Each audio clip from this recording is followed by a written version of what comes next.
Dr. Anthony Fauci recently gave American kids the green light to go out and trick-or-treat this year. All right, if you've got a fear of snakes, this next story might take your breath away. This little girl was recently brought into the Joplin Humane Society after police in Oronogo were called in to deal with a hoarding situation. There is plenty of summer fun to be had here on the waterways in the four-state area, but if you use those waterways to cross state lines, things could get complicated. You may have heard about a nationwide fireworks shortage, but how does that affect things here in the four-state area?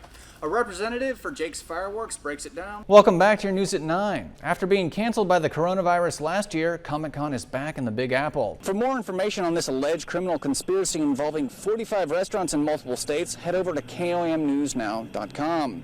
Live in Joplin, I'm Mike Mahoney for KOAM News. People typically aren't excited when they have to go in and get a shot, but that's not the case here at the Crawford County Health Department, where the atmosphere is anything but gloomy. You know, Nick, sometimes I feel like fall's not truly here in the four-state area till that tornado talk comes around. Local veterans involved with the nonprofit Charlie 22 Outdoors share their thoughts with what's going on in Afghanistan. The Jasper County Sheriff says the new jail expansion will make Show Me State history. The people want to know, who's the fattest bear in Alaska? The time of combat, stress, and fear is over for an Afghan translator's family. It's graduation day for PSU nursing students, and they're about to enter a world still dealing with a deadly pandemic. It's move-in day at MSSU, but with the Delta variant still raging, this year's move-in day is looking a lot like last year's. Four-staters packed Central Park in Carthage for some fierce competition and delicious chili this afternoon. The Taliban has ruled out cooperating with the United States to contain extremist groups in Afghanistan. Students in Crawford County, Kansas could soon have the option to take their masks off in class, but only if the county meets certain COVID-19 related health requirements. The demand for traveling nurses continues to surge across the nation.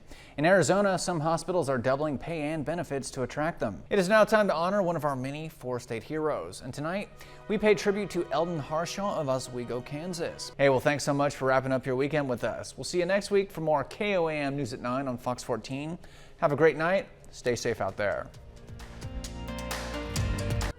For firefighters in the Parsons, Kansas area, repeatedly climbing the 7 floors of Belmont Tower in honor of those who lost their lives on 9/11 was both tiring and inspiring. Didn't know really how hard it was going to be or what to expect, but done and feel good, and feels pretty good knowing that you did it. Throughout the morning, they climbed the tower's 7 floors 15 times before making one last trip to the 5th floor. That represents the 110 floors of the World Trade Center, but it wasn't the only reminder. As they made their trek, they were inspired to push forward by photos of the 343 firefighters who made the ultimate sacrifice on 9/11. As it starts to become tiresome, I think that's where you start to use that for motivation, knowing that they didn't have another option, they didn't get to quit, they knew what they were getting into, and that was all what they signed up for.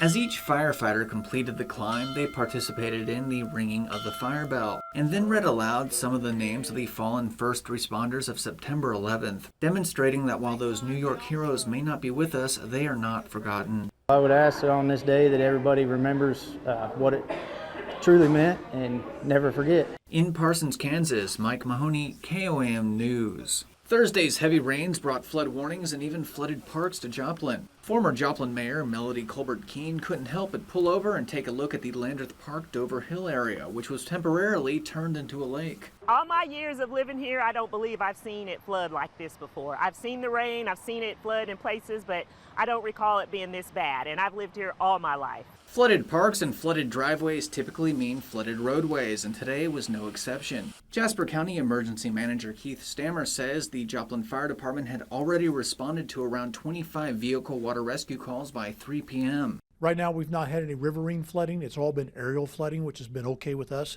So it's been intersections that are very low and collect water, or it's been people who have slid off the side of the road into a ditch. The emergency manager advises four-state motorists to stick to the old adage of turn around, don't drown when approaching a water-filled roadway. But what if you find yourself in a car already trapped in moving floodwaters? The conventional wisdom is get out.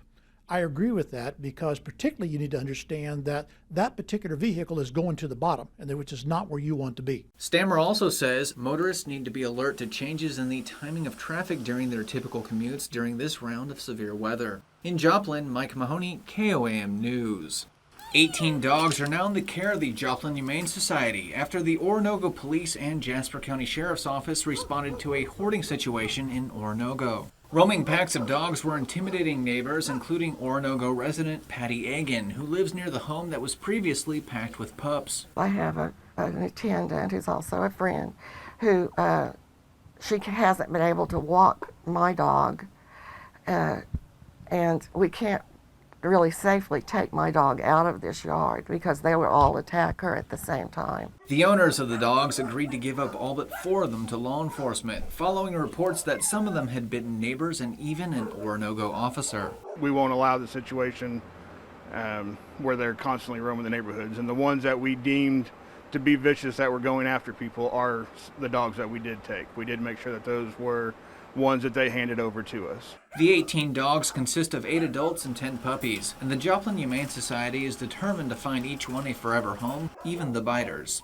But before that happens, they'll need help with fleas and malnourishment and a lot of tender loving care so these pups know how to behave properly around people. So it's just getting them comfortable and getting them socialized and letting them know that humans can provide a positive interaction. Police say the dogs' original owners let the situation get out of control because the dogs weren't fixed. But that won't be an issue going forward since the 4 dogs remaining at the home are all male. In Jasper County, Mike Mahoney, KOAM News.